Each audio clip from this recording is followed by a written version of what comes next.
Oke. Nah, dari yang pertama tuh untuk yang satu ini itu menurut Andarini soalnya itu gimana? Sudah mudah dipahami atau belum? Ya, sudah mudah dipahami, terus mudah dimengerti juga. Nah, jadi untuk soal nomor 1 itu jawaban Andrin itu berapa? 5 sama 8. Nah, itu kan menurut Andrin ini itu ada yang perlu diganti tidak dari soal-soalnya itu, dari soal yang satu itu? Tidak, soalnya sudah pas. Sudah ya. Nah, kalau yang bagian C2 tapi nomor 6 itu kan ada jelaskan perbedaan antara bilangan ganjil dan bilangan genap. Berikan 2 contoh bilangan bulat positif untuk masing-masing kategori. Nah, itu dari kata-kata yang dari soal itu sudah mudah belum dipahami? Sudah mudah dipahami. Nah, jadi jawaban Andrini itu berapa? Oh, itu untuk yang C2 yang bagian 6-nya. Yang contoh baik. Iya, ini kan juga minta dijelasin tuh apa antara bilangan ganjil sama bilangan genapnya. Nah, itu perbedaannya itu apa? Kalau ganjil itu adalah angka yang tidak bisa dibagi 2, contohnya 1 dan 3. Genap adalah angka yang bisa dibagi 2, contohnya 2 dan 4.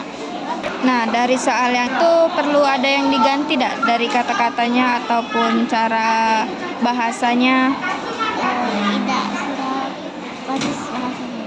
Udah ya. Nah, untuk yang bagian C5 yang checking itu, kita kan itu minta disuruh cek apakah jawaban Andi yang dari soal di atas itu benar 16 atau salah. Nah, menurut Andi itu jawabannya salah atau benar?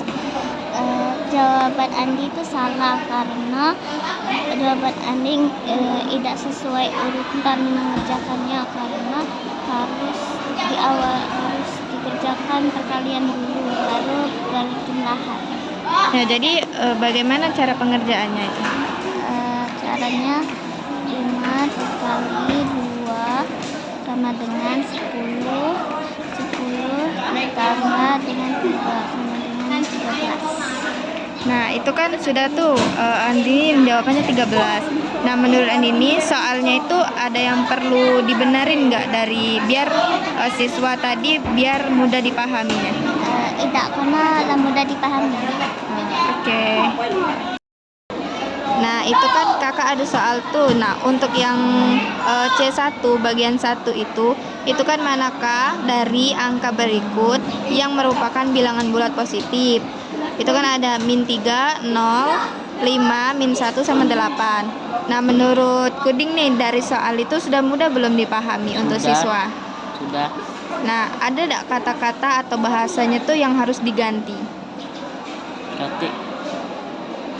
Nah, jadi untuk pemahaman Kuding tentang bilangan bulat itu, jadi angka yang ada di sana itu yang mana termasuk bilangan bulat?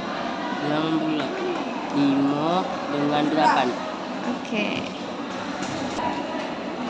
Nah, untuk yang C2 bagian 6 itu kan ada soal jelaskan perbedaan antara bilangan ganjil dan bilangan genap dan berikan 2 contoh bilangan bulat positif untuk masing-masing kategori, yaitu termasuknya yang mana bilangan genapnya dan berikan juga contoh untuk bilangan ganjilnya.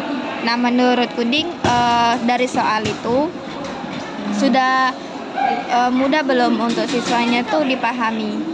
Susah. Nah, susahnya tuh kenapa susah? Karena mungkin dari kata-katanya atau dari apunya saya tenang. Dari kata-katanya. Nah, jadi untuk itu kan dari kata-kata dari bahasanya lah ya. Nah, jadi ibaratnya tuh yang buat buat siswa susah paham tuh diganti bagaimana biar siswa tuh mudah untuk paham? Belajar. Oke. Dari soal itu. Nah, sudah bisa belum untuk membedakan antara bilangan ganjil sama bilangan genap? Belum. Belum ya? Ya lupa. Oke. Nah, jadi untuk bilangan genap sama bilangan ganjil positifnya itu ada berapa? Yang Puding tahu. Lupa. Oke.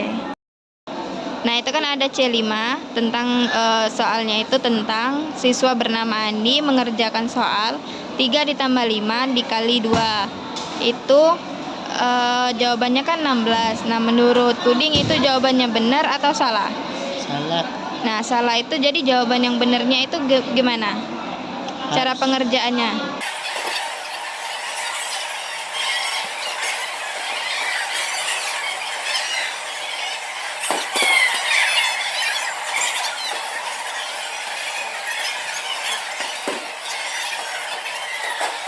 Oke.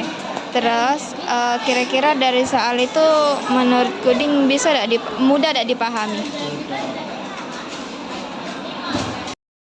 Nah, itu kan ada soal yang nomor 1 ini.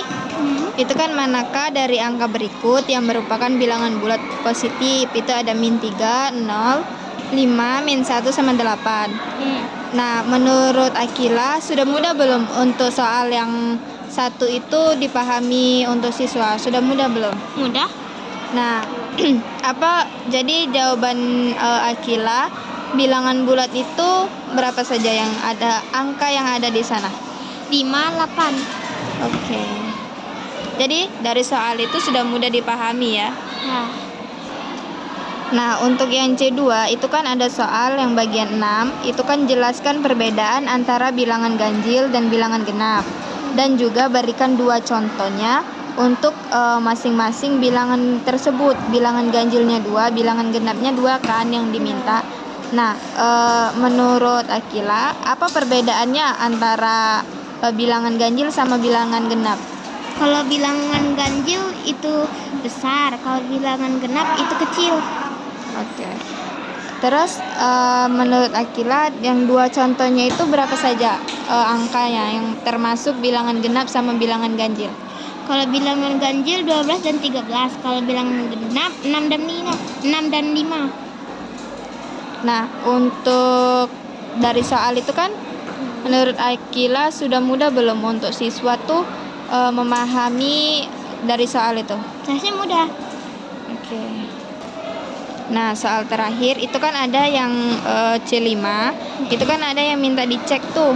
Nah, dari soal yang di atas, yang siswa bernama Andi mengerjakan soal 3 ditambah 5 dikali 2. Nah, jawabannya kan 16. Nah, menurut Akila jawaban Andi itu benar atau salah? Benar. Benar. Nah, terus jadi untuk menurut Akila jawabannya sudah benar ya. Jawabannya itu 16. Nah, terus soal yang ada di situ tuh sudah mudah belum? Atau perlu ada yang diganti kata-kata atau bahasanya tadi biar siswa lebih mudah paham bagi yang agak kurang mengerti itu? Bagi saya mudah, tapi kalau bagi orang lain mungkin mereka tuh bingung pas ditanya yang hasil periksa dan kritis jawabannya. Ini kan kayak memberitahu jawaban, kalau kata mereka tuh memberitahu jawabannya benar. Padahal kurang tentu kalau itu jawaban benar. Jadi menurut Akila jawaban Andi itu sudah benar ya? Sudah. Karena 3 tambah 5 8 kali 2 16. 8 kali 2 16. Ya, oke.